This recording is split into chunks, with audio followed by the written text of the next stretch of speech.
Ako ay talaga namang natutuwa, partner, dahil for the first time in this segment of Cyber Chat, ay sasamahan tayo ni Icon and Dave. At super excited din po ako, lalo na partner ha, na makakakwentuhan po natin yung ating guest. Former chairperson of the National Committee on Dramatic Arts, or NCDA, under the National Commission for Culture and the Arts, or NCCA.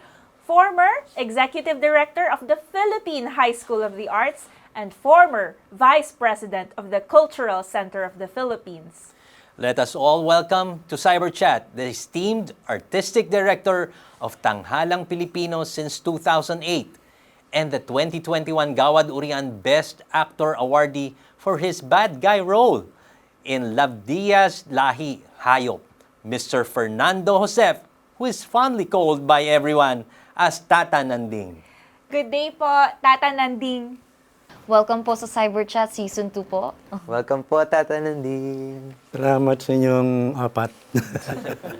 Bagay na bagay po talaga kay Tata Nanding ang episode natin today. Hashtag, Fighting Cyber Threats Through Theater. Icon, bago natin pag-usapan yan, pakwentuhin muna natin si Tata Nanding. Kanina po, we showed a video snippet of one of your scenes in Anak, Datu. And that was staged only last year. So, Tata Nanding, talagang active pa din kayo as an actor sa teatro to this day? Oo, doon nang simula ko eh. Nag-zoology ako sa UP, pero after 3 years of teaching zoology, pumasok ako sa PETA as an actor kasi gusto kong yumaman tsaka sumikat. So I started as an actor at doon sa PETA ako na-train at nahubog na bilang artista, hindi ka lang para sa sarili mo. Hindi para sa kapwa, para sa bayan. So yun, tinuloy-tuloy ko na hanggang maging administrator pa ako, hanggang maging facilitator o teacher ng mga workshops. Pero hindi ko kinalimutan yung primary reason ko for going into theater, yung acting. So hanggang ngayon, maarte pa rin ako. Sa pelikula, sa theater, at saka sa television din. When you're doing theater, may puso, may utak. So you were doing something that you really loved. So hindi ka lang basta siguro na-bore, Tata Nanding, change of calling din siya. Siguro. Parang yun lang yung nag-motivate sa akin to enter or to do theater. No? Parang yung image ng si Nora Honor ang pinakasikat mo. Sumulat pa ako kay Lino Broca dati para sabihin na, pwede kong maging, kasi hindi ako mistiso, kayo mangging kaligatan. Sabi ko, si Ate Guy, hindi naman mistisa. So baka pwede ko mag-partner sa kanya. Sinulat ko yun kay Lino Broca. Hindi ko pinansin. Napakaraming lessons on life ano po, ang mahuhugot natin kay Tata Nanding. Noong 1973, that was 1 year after martial law, ang PETA naghahanap ng bagong actors. Isang kaibigan ko na pare sa UP, nagsabi sa akin, wala ka rin lang magawa sa buhay mo. Pumunta ka sa PETA, naghahanap sila ng bagong actors.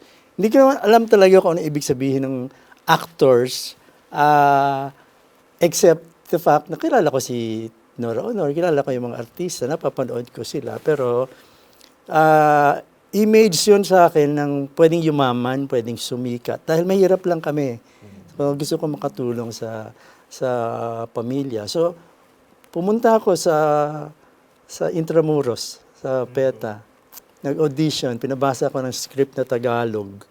Tinanggap ako on that same night kasi merong laboratory productions na gagawin. Yung sila Lino Broca, si Lino Broca was already executive director of PETA during that time. Siya ang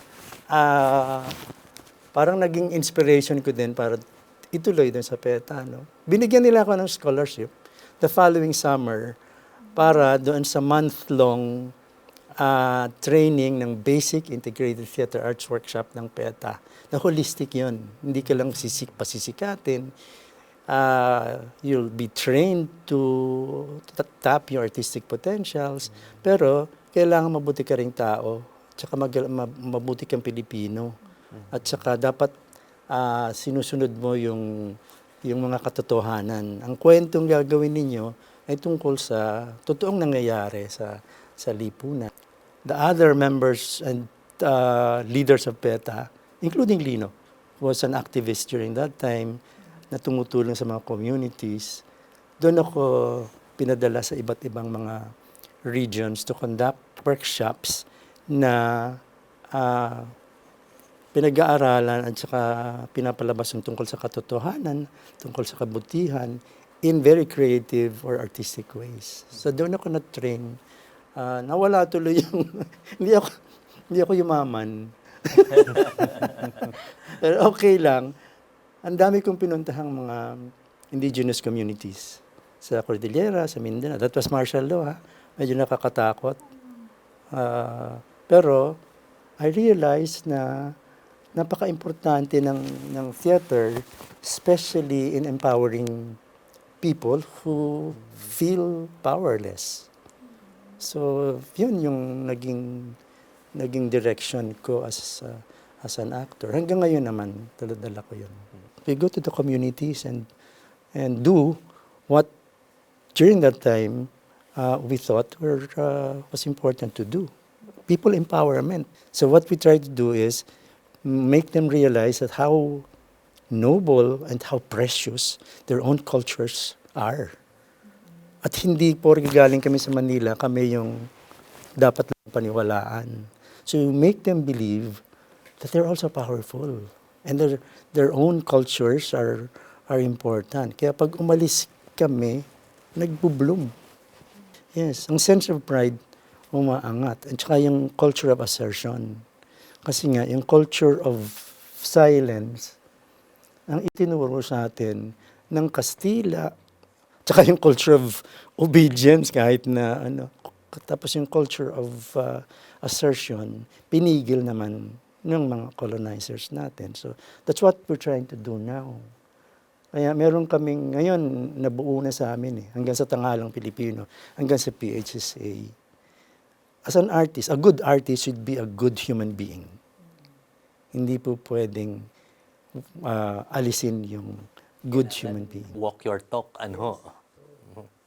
Pero para po sa ating manonood, can you also share with us kung paano po or ano po itong layunin ng Dalubhasaan para sa Edukasyon, Sining at Kultura o DESC, where you are currently serving as president? Yeah. Ito naman, 1995 namin na itayo. Parang continuation ito ng kinuwento ko sa inyo na nag-workshop kami sa communities, maski dito naman sa Metro Manila. Nag-workshop kami for teachers, sa mga estudyante, sa mga manggagawa, sa mga magsasaka. Ang kasama namin dito sa gawain ito ng pagtuturo, some are national artists. Si Bian Lumbera, the late Bian Lumbera, si Dr. Ramon Santos, si Dr. Chongson, na sana maging national artist din. At isang grupo ng mga academicians who actually teach history of dance, theater, music, visual arts, literature, even broadcast and film. Na-realize namin that yung lahat ng mga artistic disciplines na yon ay napaka-importante na maituro, hindi lang sa mga kabataan, sa mga teenagers, pero lalo na sa mga teachers.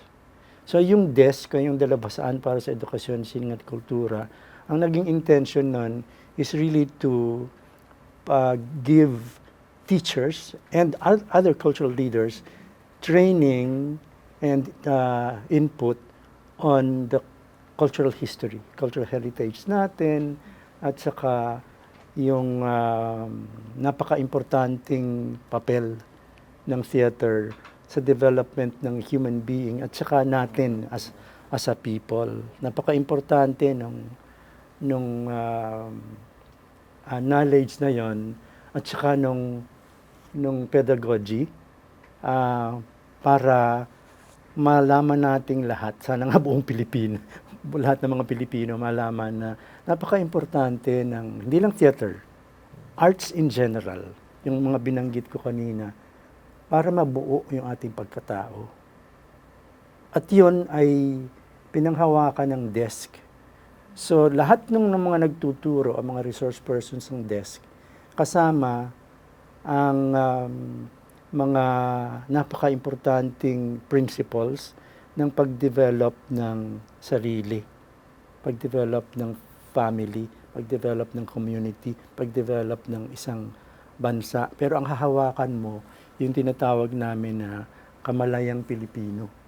Kasi napaka-importante na maniwala tayo na meron tayong napakagaling na values bilang Pilipino. Hindi tayo nasa baba ng Amerikano o ng mga Kastila o ng iba pang mga foreigners. No? We have our own very golden and noble values na napaka-ironic na karamihan din sa mga values na yon nandun na lang sa mga katutubo.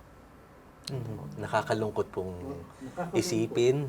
Tayong na mga nandito sa syudad, parang nawala na yung pakikipagkapwa, nawala na yung pagiging matulungin. Hindi naman in general, pero pati mga politiko natin, napaka makasarili.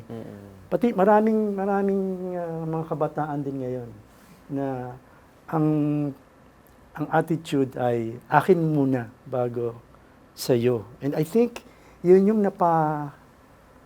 na-inherit ng marami sa atin, including our national leaders, including members of or heads of families, including even sometimes the head of even the religious organizations. Sila mismo nahuhuli nila yung sarili nila.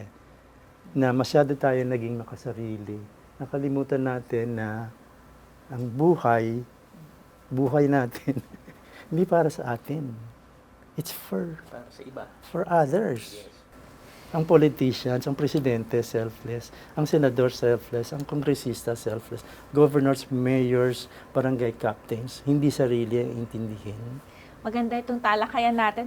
Pero for now, let us pause for a short break. Sa atin pong pagbabalik ay pag-uusapan na natin ang kaugnayan ng teatro sa ating advokasya.